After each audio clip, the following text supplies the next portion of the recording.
इस ब्रीफिंग में शामिल होने के लिए आप सभी का धन्यवाद।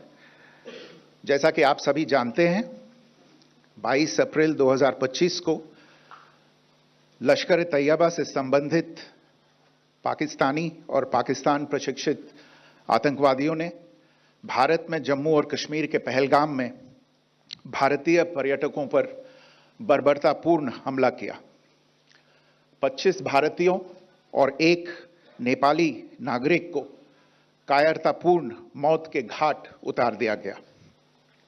मुंबई के 26 नवंबर 2008 के हमलों के बाद यह भारत में हुई किसी आतंकवादी हमले में मारे गए आम नागरिकों की संख्या की दृष्टि से सबसे गंभीर घटना है। पहलगाम का हमला अत्यधिक बर्बरतापूर्ण था, जिसमें वहां मौजूद लोगों को करीब से और उनके परिवारों के सामने सिर पर गोली मारी गई। हत्या के इस तरीके से परिवार के सदस्यों को जानबूझकर आघात पहुंचाया गया। साथ ही उन्हें यह नसीहत भी दी गई कि वे वापस जाकर इस संदेश को पहुंचा दें। यह हमला स्पष्ट रूप से जम्मू और कश्मीर में बहाल हो रही सामान्य स्थिति को बाधित करने के उद्देश्य से किया गया था। चूंकि पर्यटन फिर से अर्थव्यवस्था का मुख्य आधार बन रहा था, इस हमले का मुख्य उद्देश्य इसे प्रतिकूल रूप से प्रभावित करना था। पिछले वर्ष आप सभी जानते हैं 2.25 करोड़ से अधिक पर्यटक कश्मीर आए थे। इस हमले का मुख्य उद्देश्य इसलिए संभवतः यह था कि इस संघ राज्य क्षेत्र में विकास और प्रगति को नुकसान पहुंचाकर इसे पिछड़ा बनाए रखा जाए और पाकिस्तान से लगातार होने वाले सीमा पार आतंकवाद के लिए उपजाऊ जमीन बनाने में सहायता की जाए। हमले का यह तरीका जम्मू और कश्मीर और शेष राष्ट्र दोनों में सांप्रदायिक दंगे भड़काने के उद्देश्य से भी प्रेरित था। इसका श्रेय सरकार और भारत के सभी नागरिकों को दिया जाना चाहिए कि इन प्रयासों को विफल कर दिया गया। एक समूह ने खुद को रेजिस्टेंस फ्रंट TRF कहते हुए इस हमले की जिम्मेदारी ली है। यह समूह संयुक्त राष्ट्र द्वारा प्रतिबंधित पाकिस्तानी आतंकवादी समूह लश्कर-ए-तैयबा से जुड़ा हुआ है। यह उल्लेखनीय है कि भारत ने मई और नवंबर 2024 में संयुक्त राष्ट्र की 1267 कमेटी की सैंक्शंस मॉनिटरिंग टीम को अर्धवार्षिक रिपोर्ट प्रस्तुत की थी, जिसमें TRF के बारे में साफ इनपुट दिए गए थे। इससे पाकिस्तान स्थित आतंकवादी समूहों के लिए कवर के रूप में TRF की भूमिका सामने आई थी।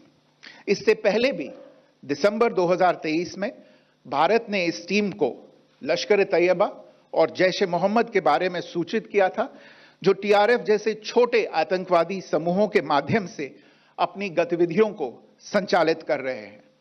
इस संबंध में 25 अप्रैल को UN सिक्योरिटी काउंसिल प्रेस वक्तव्य में TRF के संदर्भ को हटाने के लिए पाकिस्तान के दबाव पर भी ध्यान दिया जाना चाहिए। पहलगाम आतंकवादी हमले की जांच से पाकिस्तान के साथ आतंकवादियों के संपर्क उजागर हुए हैं। रेजिस्टेंस फ्रंट द्वारा किए गए दावे और लश्कर-ए-तैयबा से ज्ञात सोशल मीडिया हैंडल द्वारा इसको रीपोस्ट किया जाना इसकी पुष्टि करता है। चश्मदीद गवाहों और विभिन्न जांच एजेंसियों को उपलब्ध अन्य सूचनाओं के आधार पर हमलावरों की पहचान भी हुई है। हमारी इंटेलिजेंस ने इस टीम के योजनाकारों और उनके समर्थकों की जानकारी जुटाई है। इस हमले की रूपरेखा भारत में सीमा पार आतंकवाद को अंजाम देने के पाकिस्तान के लंबे ट्रैक रिकॉर्ड से भी जुड़ी हुई है, जिसके लिखित और स्पष्ट दस्तावेज उपलब्ध हैं। पाकिस्तान दुनिया भर में आतंकवादियों के लिए एक शरण स्थल के रूप में पहचान बना चुका है। यहां अंतर्राष्ट्रीय स्तर पर प्रतिबंधित आतंकवादी सजा पाने से बचे रहते हैं। इसके अलावा पाकिस्तान ने इस मुद्दे पर विश्व और फाइनेंशियल एक्शन टास्क फोर्स जैसे अंतर्राष्ट्रीय मंचों को जानबूझकर गुमराह करने के लिए भी जाना जाता है। साजिद मीर का मामला, जिसमें इस आतंकवादी को पाकिस्तान ने मृत घोषित कर दिया था और फिर अंतर्राष्ट्रीय दबाव के परिणाम स्वरूप वो जीवित पाया गया, इसका सबसे स्पष्ट उदाहरण है। यह स्वाभाविक है कि पहलगाम में हुए इस हमले से जम्मू और कश्मीर के साथ साथ भारत के अन्य भागों में भी आक्रोश देखा गया। हमलों के बाद भारत सरकार ने स्वाभाविक रूप से पाकिस्तान के साथ संबंधों को लेकर कुछ कदम उठाए। आप सभी उन निर्णयों से अवगत हैं जिसकी घोषणा 23 अप्रैल को की गई थी।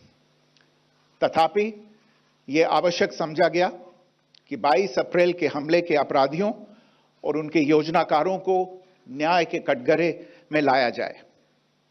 हमलों के एक पखवाड़े के बाद भी पाकिस्तान द्वारा अपने क्षेत्र या अपने नियंत्रण वाले क्षेत्रों में आतंकवादियों की इंफ्रास्ट्रक्चर के विरुद्ध कार्रवाई करने के लिए कोई स्पष्ट कदम नहीं उठाया गया है। उल्टे वो इनकार करने और आरोप लगाने में ही लिप्त रहा है। पाकिस्तान आधारित आतंकवादी मॉड्यूल्स पर हमारी खुफिया निगरानी ने संकेत दिया है कि भारत के विरुद्ध आगे भी हमले हो सकते हैं। अतः इनको रोकना और इनसे निपटना दोनों को बेहद आवश्यक समझा गया। आज सुबह, जैसा कि आपको ज्ञात होगा, भारत ने इस तरह के सीमा पार हमलों का जवाब देने और उन्हें रोकने तथा उनका प्रतिरोध करने के अपने अधिकार का प्रयोग किया है। ये कार्यवाही नपीतुली, नॉन एस्केलेटरी, आनुपातिक और जिम्मेदारीपूर्ण है। यह आतंकवाद की इंफ्रास्ट्रक्चर को समाप्त करने और भारत में भेजे जाने वाले संभावित आतंकवादियों को अक्षम बनाने पर केंद्रित है। आपको यह भी स्मरण होगा कि 25 अप्रैल 2025 को संयुक्त राष्ट्र सुरक्षा परिषद ने पहलगाम आतंकवादी हमले पर एक प्रेस वक्तव्य जारी किया था, जिसमें आतंकवाद के इस निंदनीय कार्य के अपराधियों, आयोजकों, फाइनेंसरों और प्रायोजकों को जवाबदेह ठहराने और उन्हें न्याय के दायरे में लाने की आवश्यकता पर जोर दिया गया था।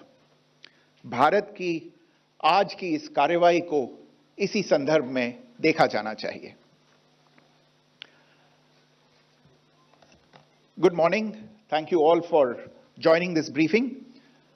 As you are all aware, on April 22, 2025,